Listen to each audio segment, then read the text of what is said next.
Social media sensation and actress Akuapem Poloo will be spending the next 90 days of her life in jail. This is a sentence handed her by an Accra Circuit Court. The court indicated that it was worried about the trend of celebrities and social media users posting their nude photos, hence the need to punish her. Akuapem Poloo, who is also Rosemond Brown, made news when she posted a nude photo of herself with her son, who was almost naked as well, on his 7th birthday. Her lawyers, led by Andrew Vortia, have been reacting to the sentence. Listen. The judge is within her selected powers. She has a discretion. I'm a bit disappointed anyway. Considering the mitigating factors that will be canvassed for her being a first-time offender, young offender, with a lot of responsibility, single mother, taking care of the son and the mother and the nephews. I mean, courts ought to have considered those things. But well, the judge within her selective power, fine in the maximum of 2 years and 90 days. She's within her powers, so we have not really much to say against what she did. Your client was sobbing all day long. Would you think that you made a good choice for her to be guilty to this particular charge? Yeah, when we were at the case management conference stage, we evaluated all the evidence against the pictorial evidence and the witness statement. And we realized that we don't have a good case. You know, so when the case goes to a full trial, the sentence will be harsher. Assuming we are going to the whole trial, maybe 2-3 months we are done, and she's from the culpable. The punishment will be harsher.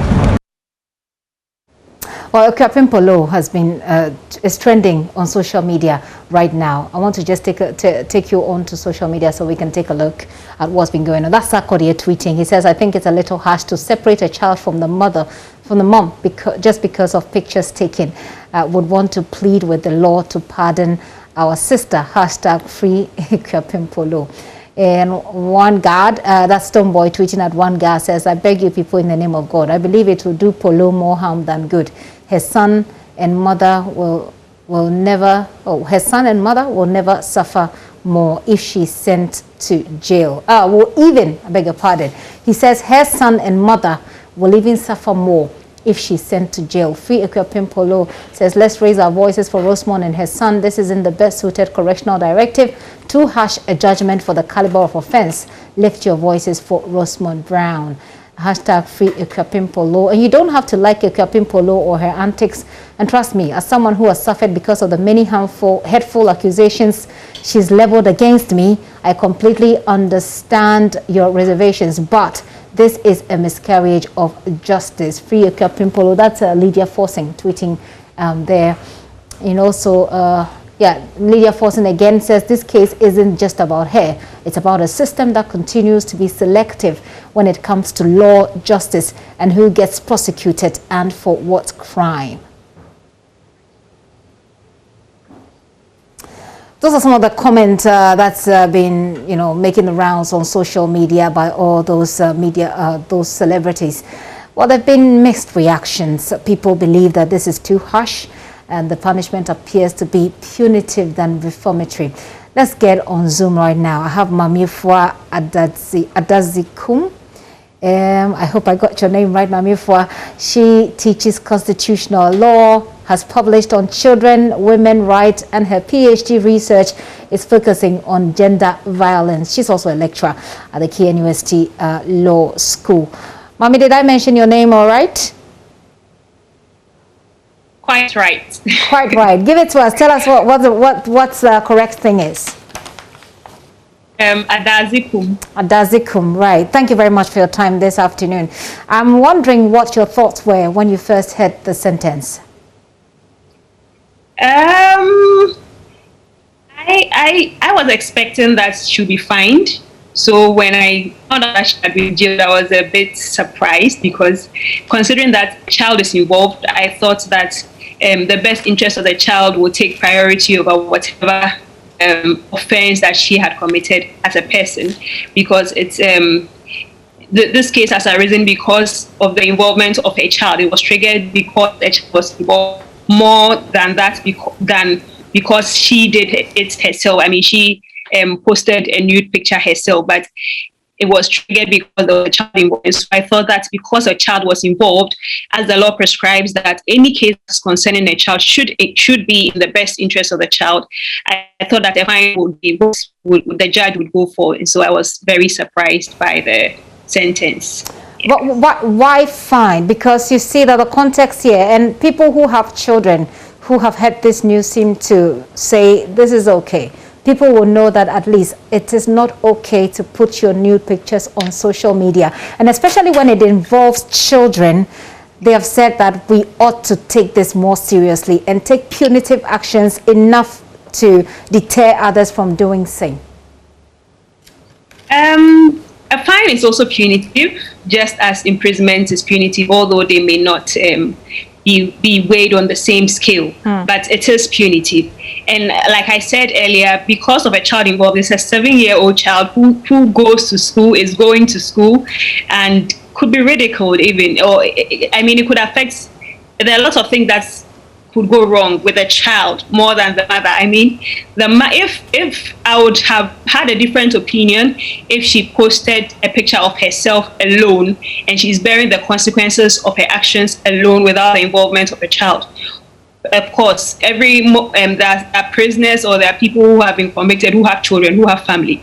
But because the situation involved a child, the picture involved a child, the involvement of the child is what triggered it. I don't have a problem with her conviction because she pleaded guilty and she was convicted on her plea. But the sentencing is what I find a little bit much. Okay. That, I mean, a fine you could have just given her a very heavy fine that will still serve the punitive purpose, but would be in the best interest of the child. Okay, I'm trying to connect with Brighter Pierre, who put in the petition, which actually started this trial. I want to hear from him, from his perspective. Now, if you know Bright, you know that he pushes for child rights, for children, for the rights of children. But I think that one thing that Ghana, we don't do a lot here in Ghana, is acknowledging that the children belong to the state. And that's because, of course, the state itself is overwhelmed, taking care of, hand-to-mouth issues. So, but elsewhere, when you misbehave with a child, the state reserves the right to take that child away from you. We didn't see that happen in this case. I believe that the judge must have taken all of these into consideration. The fact that the woman in question's mother is around to help to take care of the child. So it's not so much of an punishment for the child in this case, given that there is still support systems available for this boy. Would you agree with this? Partly, I would partly agree with it. And I'll keep going back to the point that I think that the child is too young. He's 7. That should be about class 1, class 2, and I don't know if he even understands what's going on, what explanation will be given to him, that for which reason the mom is away. And I honestly think that there are other, imprisonment shouldn't be the only way to correct a person, especially in a case such as this. I mean, if it was a different scenario, maybe there was some extreme abuse of a sort, that's fine. But in a case such as this, I think that for a lot of things also go into sentencing, for example, a lot of considerations go into sentencing, first-time offenders. The fact that she even pled guilty, apologized, did everything she could within her power to show remorse, could have, I'm not saying must have, but could have influenced the amount of sentencing that is given. And that's within the judge's discretion, really. So it's not about, when it comes to this particular sentencing, it's not engraved in stone that there was nothing that a judge could do about it. A judge could do something about it, which is why I think that within the circumstances, perhaps a fine could have been better. But regardless, what has happened, and the only way out now is to appeal let's see what happens. And that's where I was coming to, appeal. The expectation is that her lawyer may want to appeal if she doesn't. In the case, in that case, you are looking into, you've looked into women and children. Of course, you're studying, your current research is focusing on gender violence. I want you to help us understand what kind of effects such a situation could have on a developing boy, on a 7-year-old boy, on the mother of this young lady who will now be left to take care of this boy. What are the dynamics here? Okay, so if I should start with a child, for example, yes. The child is going to school, and there's a lot of misconceptions surrounding the issue as well, how people would frame it, even in the local language, jail, and all of those other things. So you have a child going to school Monday morning, and then even a teacher may make a comment about it, a student may make a comment about it. And if the child is someone who is very outspoken or even had a high level of confidence, the child all of a sudden cowers, and it could have impact. And because we are yet, or mental health is yet to be taken very seriously in our part of the world, it could have serious mental health implications on the child that we would not realize until later. And then also, so basically in the school, the child may have to change schools and all of that. So psychologically, it may affect the child in a lot of ways that we may not anticipate now, which is why I thought that may be a fine. And also, if I should say, even publicizing the case as well,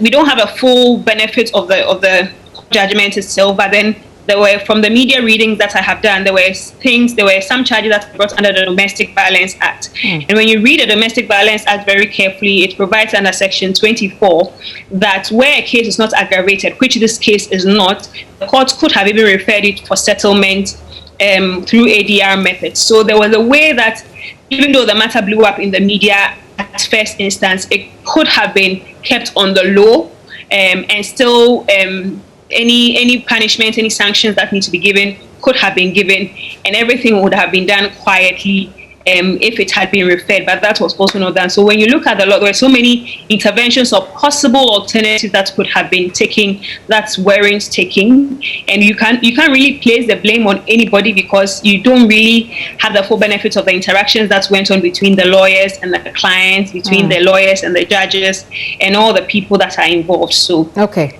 let's talk about the mother.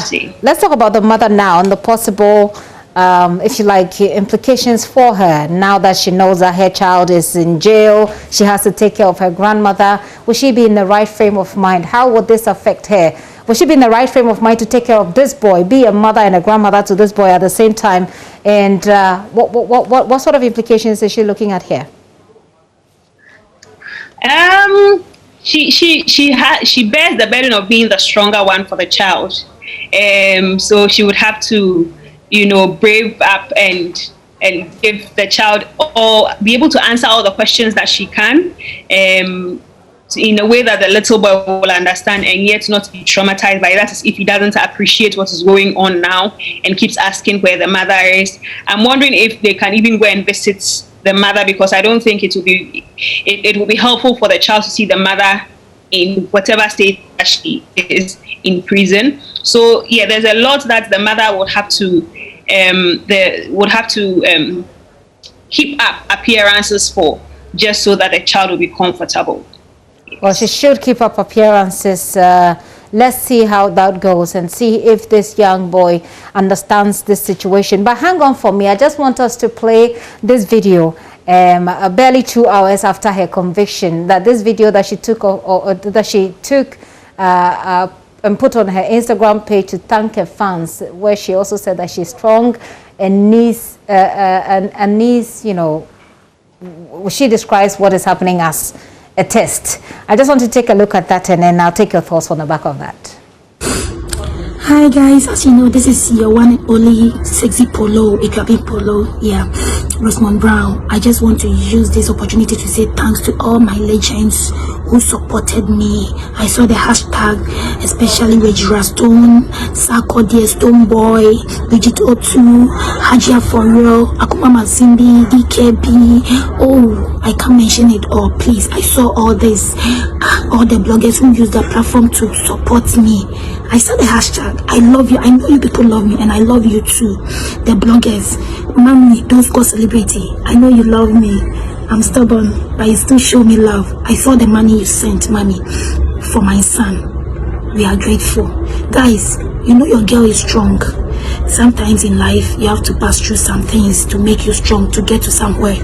I know it's a test I have to go through. I'm strong, you guys know. Please, all that I need is your prayers and your support.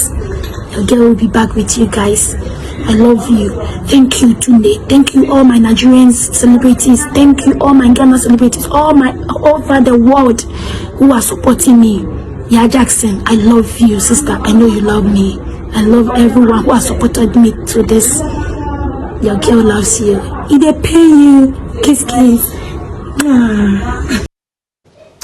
What is your reading, Mommy? Well, when I was thinking about, even before I saw this video, I thought, I just felt that she's really strong and just wanted to get the whole thing over and done with. Because the issue came up, her picture was posted in June last year. The case first appeared in court in November last year. She entered a plea of not guilty, which meant that then at the next hearing, which was on Monday, we're going to start trial. And then she now enters a plea of not guilty. What happens when you plead guilty is that there's no need for a trial anymore. You have admitted to doing the wrong, and so we just move to sentencing. And so there are two possibilities that were going on in my mind. Either she just felt that she didn't want to drag the issue and she would just face whatever punishment there was so that it will all blow over as quickly as possible.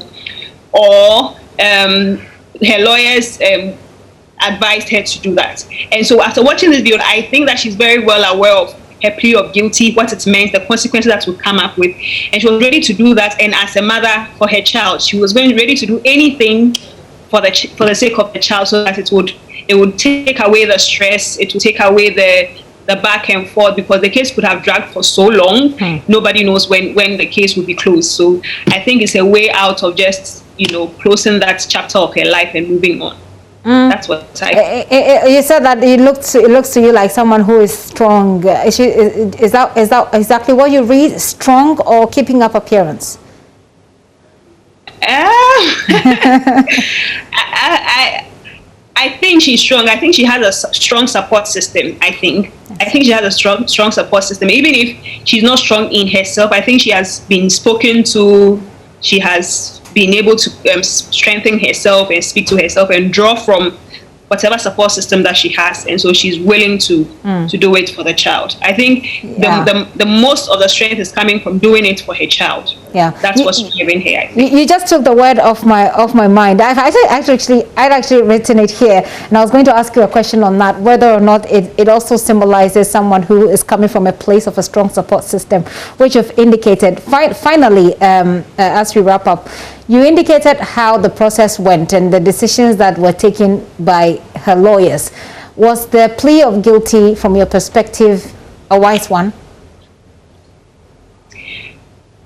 Legally speaking, if I'm speaking as a lawyer, I would have preferred that she continued or she maintained her plea of not guilty, just so we are able to know the jurisprudence of the courts on these issues as they are coming up.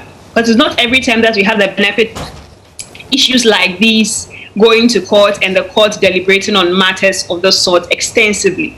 And so, speaking as a lawyer, I think her decision cut short the intriguing legal back and forth that was going to happen. But I think that on the whole, considering that there are lives involved, there's a child involved, people's lives are tied to it, I think she probably made the best decision that she could have made, in her opinion. I say a very big thanks to you. I've thoroughly enjoyed this conversation. I hope to have another conversation with you soon. Mami Ifwa Adazikum is a researcher. Her PhD research is focusing on gender violence. She's a law lecturer at the KNUST, and she focuses on women and children.